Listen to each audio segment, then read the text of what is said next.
কথা হজম করতে শিখুন। এটা অনেক বড় গুণ, আপনাকে জীবনে জিততে সহায়তা করবে।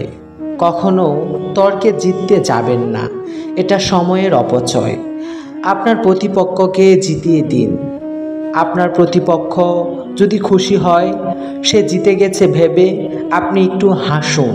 মনে রাখবেন, কখনো কখনো জিততে হলে হারতে হবে, আর আপনার আজকের এই হারাই আপনাকে বড় জয় এনে দিবে। হারতে শিখুন, সব জায়গায় জিততে নেই, এটা বোকামি। মনে রাখবেন, কথায় কাজ হবে না, তাই কাজ শুরু করুন নীরবে। আপনার কাজই কথা বলবে। আপনাকে যারা বিশ্বাস করে না তাদের চিন্তা বাদ দিন, নিজেকে বিশ্বাস করুন।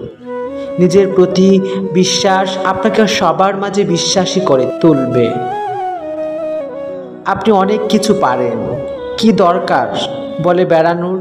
কাজ করুন, যার প্রয়োজনে সে আপনাকে এমনিতেই খুঁজে বের করবে।